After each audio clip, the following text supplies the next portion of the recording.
Amigos, continuamos con ustedes y este programa, lo voy a llamar este programa especial, porque es de salud, tiene que ser de salud, porque si no, no lo llevamos. Pero es salud espiritual, emocional, acompañada de la salud física.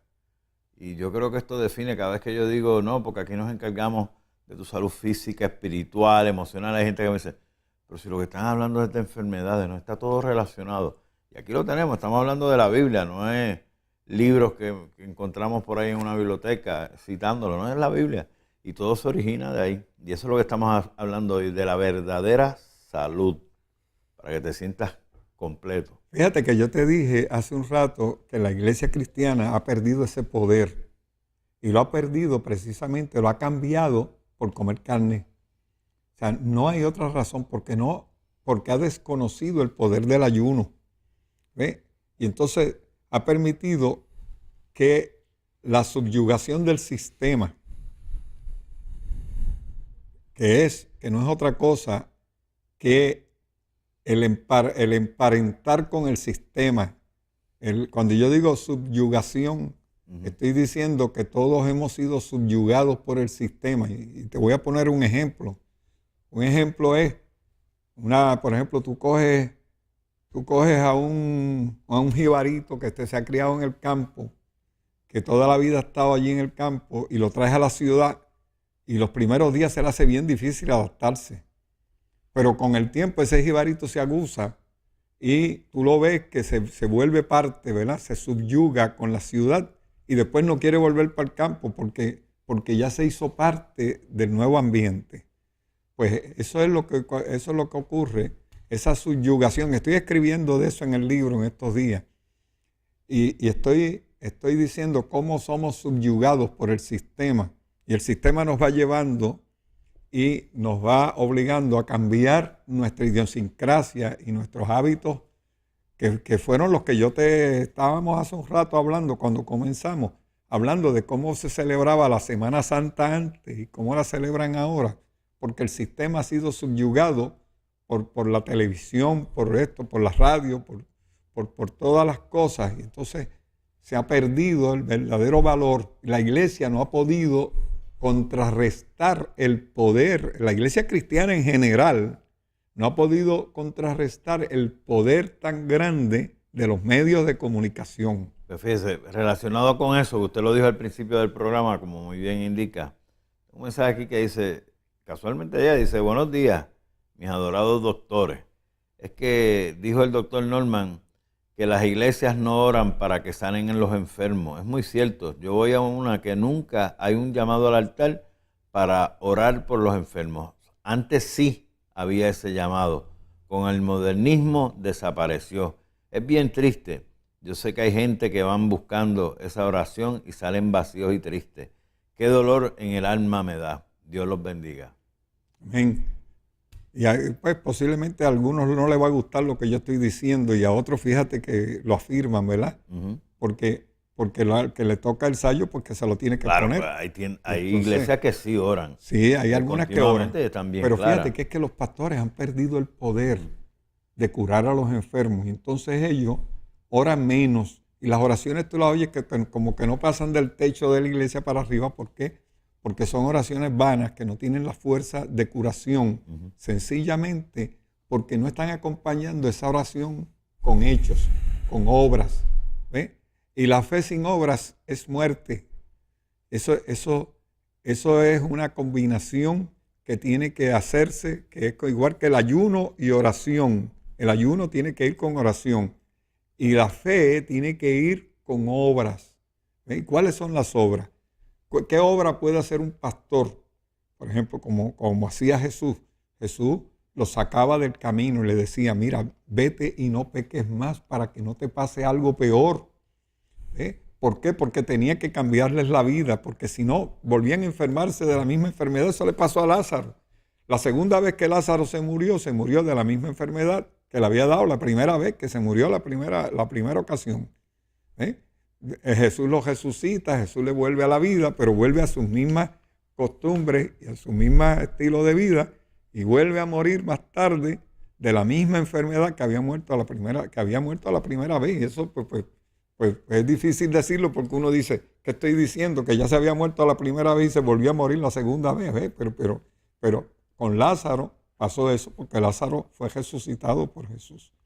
Ahora, en el caso específico de esto que estoy hablando, que es un punto bien importante, porque fíjate que si las iglesias pierden el rumbo de lo que es la oración de fe, acompañada de esas obras de fe, que son las obras de fe, son el cambio de vida. Si para qué tú vas a una iglesia, si vas a cambiar de estilo de vida, tienes que modificarlo todo. A veces hay que modificar la forma de vestir. Muchas mujeres modifican su forma de vestir, muchos hombres también. Tú yendo a la iglesia, ahora a la iglesia van en t-shirt y van en pantalones cortos y en chancletas la gente. ¿Tú sabes por qué? Porque hay necesidad de traer gente, porque la gente se les ha ido y para traer gente los aceptan como sea. Y de verdad que Jesús aceptaba a la gente como fueran. Pero lo que pasa es que los frutos del Espíritu, cuando la persona recibe ese don y empieza a producir frutos, los frutos del Espíritu lo hacen cambiar en su vestimenta, lo hacen cambiar en su vocabulario, hablan diferente, te comportas diferente, caminas diferente, vas a sitios diferentes, no te metes en los mismos sitios que te metías antes, ni en las mismas conversaciones que tenías antes. ¿Por qué? Porque te transformaste, tu vida se debe haber transformado y si no, está en el proceso de transformación.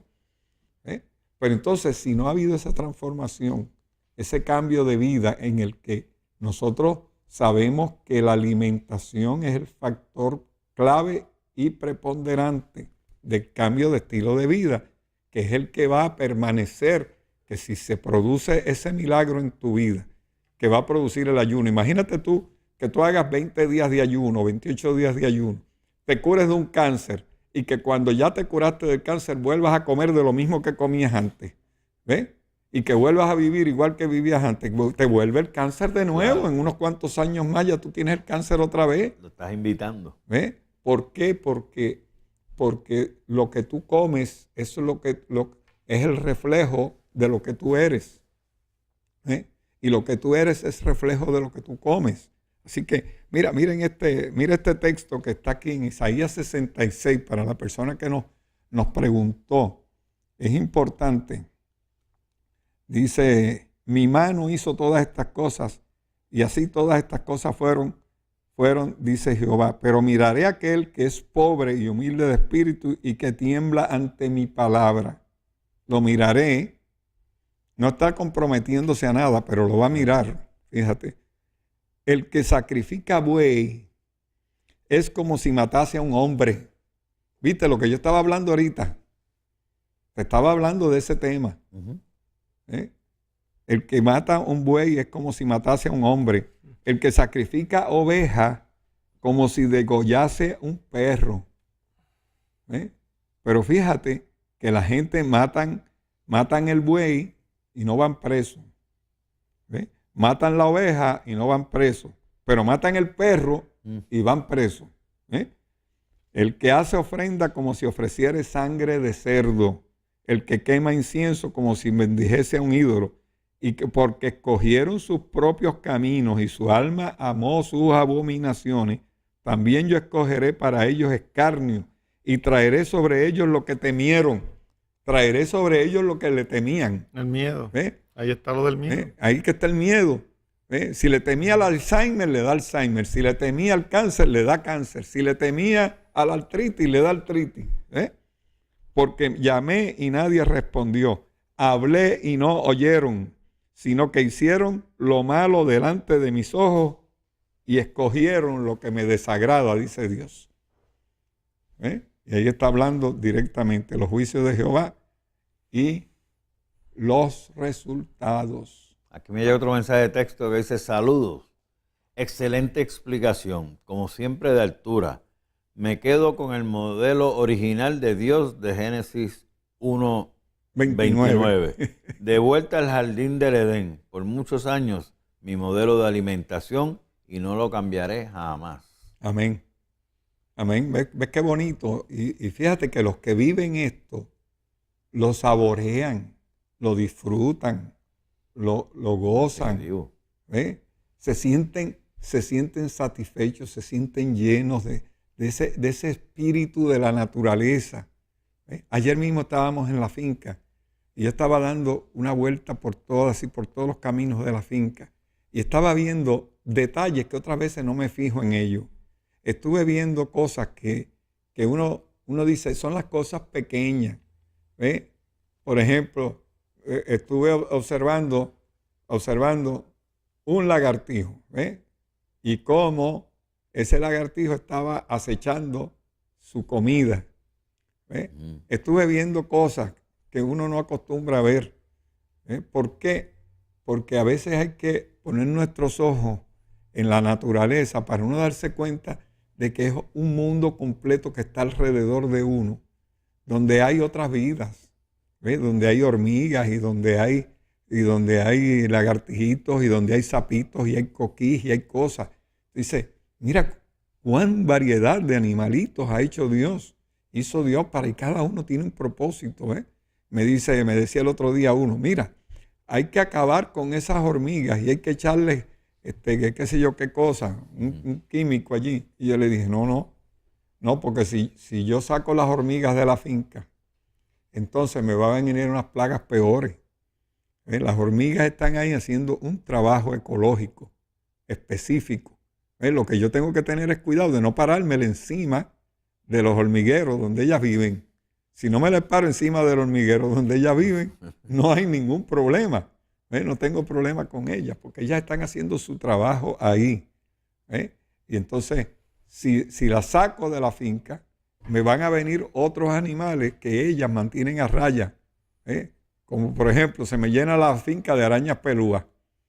Y entonces ya las arañas pelúas pues son más feas que las hormigas y pican más duro que las hormigas. Y entonces, pero mientras están las hormigas ahí, no vienen arañas pelúas. Eso es aracnofobia. Entonces, la tiene. Él la declaró aquí un día. Sí. Que no le gustan. A mí no me gustan.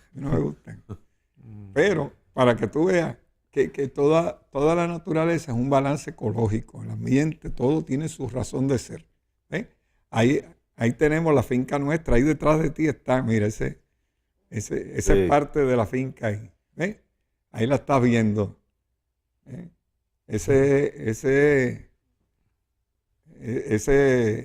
se ve como un paraíso, tranquilito. No, ahí tú ves la paz y la tranquilidad. Ahí no hay traer los videos de Norman. Sí. Norman Osvaldo, entonces, que ha tomado. ¿Qué ocurre? Que cuando nosotros nos vamos a la naturaleza y vemos la mano de Dios en la misma naturaleza, de verdad yo le diría a la gente que ahora en esta semana, los que antes se iban para la playa, que se iban a brincar y a saltar y a chichajarse del sol y a comer cosas allá y a enfermarse, que se vayan para un campo, que se vayan para la naturaleza, que se vayan a caminar por el bosque, que vayan y miren la maravilla de las obras de Dios y que se den cuenta de qué diferencia hay cuando uno puede meditar y puede esparcirse en la obra preciosa de las cosas que Dios ha hecho, que ya están deformes, que ya están malas, que ya no están como las hizo en el principio.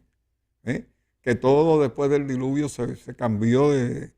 Pero aún así, con todos esos cambios, cuando tú miras el lago, miras el río, miras el monte, miras los caminos, las veredas, tú ves los árboles, ves todo eso, tú dices, definitivamente la obra de Dios es maravillosa. Cómo crecen solos ahí, cómo ellos solitos crecen y se mantienen erguidos, y cómo ahí están los pajaritos y cómo están las otras aves, cómo están las otras especies. Cada cosa tiene un propósito. Cada cosa en su lugar. Precioso. Y lamentablemente, pues no. Pero mira, no tiene un artículo ahí de. Voy a una pausa cuando venga para no interrumpirlo. Aquí me envían un mensaje, dice, si no se podía comer carne, ¿por qué Dios accedió a darle carne al pueblo de Israel cuando se cansaron del maná? Ajá, buena pregunta. Vamos, cuando regresemos, vamos donde y le contestamos. Vamos a la pausa, no se retiren que regresamos en breve.